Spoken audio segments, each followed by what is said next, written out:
جب بھی کوئی سائل کسی سے مانگتا ہے تو دو طریقے ہوتے ہیں. کچھ سائل ایسے ہوتے ہیں جو کوئی بات نہیں کرتے، سیدھا کے ہاتھ ملا دیتے ہیں. ایک تو سائل یہ ہے. اور سائل مانگنے والے جو بڑے اچھے طریقے سے مانگنے کا بھی فن جانتے ہیں تو ان کا طریقہ یہ نہیں ہوتا کہ کسی کے آگے جا کے بس ہاتھ پھیلا دیں. پہلے وہ اس کی تعریفیں کرتے ہیں،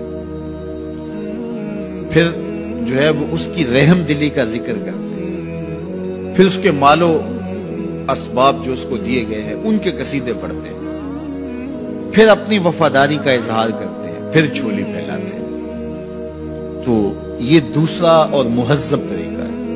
ایک تو مانگنے والا اپنی ضرورت کو یوں ہی کسی کے سامنے رکھ دے، اور ایک یہ ہے کہ مانگنے والا اپنی ضرورت کو رکھنے سے قبل جس سے مانگ رہا ہے پہلے اس کی تعریف کرے.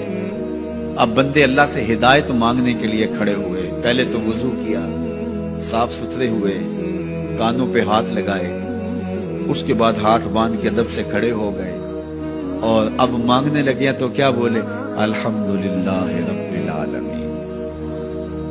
وہ آتے ہیں نا مانگنے والے دروازے پہ تو کہتے ہیں دوبارہ وسطہ روے، فلاں ہو فلاں ہو، وہ تعریفیں کرنے لگ جاتے ہیں. تو یہ مرحلہ ہوتا ہے.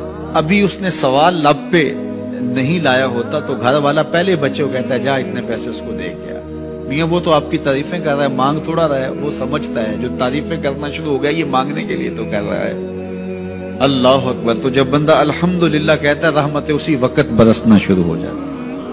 الرحمن الرحیم. میں سخی کی دہلیز پہ کھڑا ہوں جو رحمان بھی ہے جو رحیم بھی ہے، محض اپنے کرم سے عطا کرتا ہے. رحم کی بھیک مانگ رہا ہوں. پھر کیا کہہ رہا ہے؟ مالک یوم الدین. کسی کنگال سے نہیں مانگ رہا، اس سے مانگ رہا ہوں جو مالک ہے، دنیا کا بھی مالک ہے، آخرت کا بھی مالک ہے.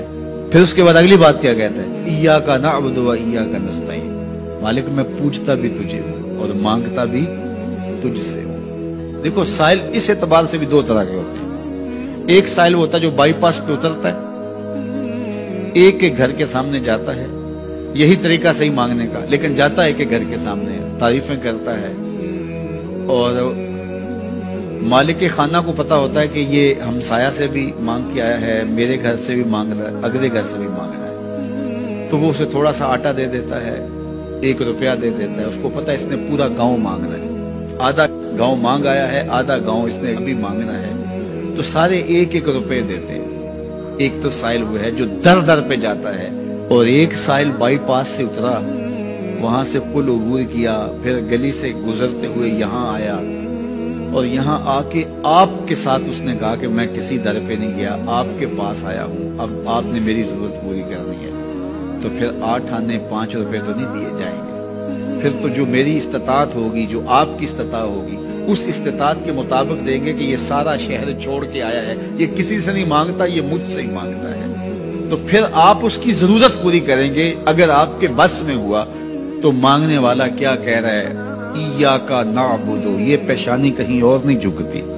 و ایاک نستعین. یہ جھولی کسی اور چوکھٹ پہ پھیلتی نہیں. وہ کریم، وہ مالک رب جو تمام جہانوں کا رب ہے، میں اس کی دہلیز پہ کھڑا ہوں اور آیا سیدھا اسی کی دہلیز پہ ہوں. نہ اس سے پہلے کسی در پہ گیا ہوں، نہ اس کے بعد کسی در پہ جانا ہے. تو پھر مالک بھی کرم نوازیاں اور رحمتیں اس کی جھولی میں ڈال دیتا ہے. اب اتنی لمبی تمہید باندھنے کے باوجود مانگا گیا. ذرا غور کیجئے، یہ وہ ہے جو ہم ہر روز ہر نماز کی ہر رکعت میں مانگتے ہیں. اور مانگنے کا طریقہ کتنا خوبصورت ہے، اور مانگنے والے یوں ہی مانگا کرتے ہیں. پہلے جس سے مانگنا اس کی تعریفیں کرتے ہیں. آپ نے مانگنے والوں کو دیکھا جو سلیقے سے مانگتے ہیں، تیرے بچے وسط دے رہے ہیں، تیری جد آباد رہے، تیرا خاندان آباد رہے، وہ مانگتے ہیں. اس طرح پہلے تعریفیں کرتے ہیں، پھر کہتے ہیں تیری فیکٹریاں چلتی رہیں، تیرے جو ہے تیری جائیداد بڑھتی رہے. تو وہ اس کے خزانوں کا ذکر کرتے ہیں، اور پھر کہتے ہیں کہ یہ فقیر نمانہ تیری چوکھٹ پہ آیا ہے، اس کی ضرورتیں تو پوری کر دے.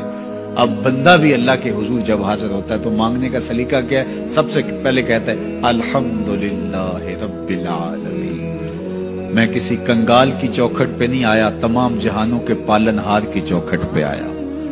اسی کی تعریفیں اختیاری بھی غیر اختیاری بھی، واسطے کے ساتھ بھی بلا واسطے کے ساتھ بھی، اسی کی خوبی ہیں، سارے اسی کے کمال ہیں، وصف سارے اسی کے ہیں. پھر اس کے بعد کہتا ہے الرحمن الرحیم، وہ رحمان بھی ہے وہ رحیم بھی ہے۔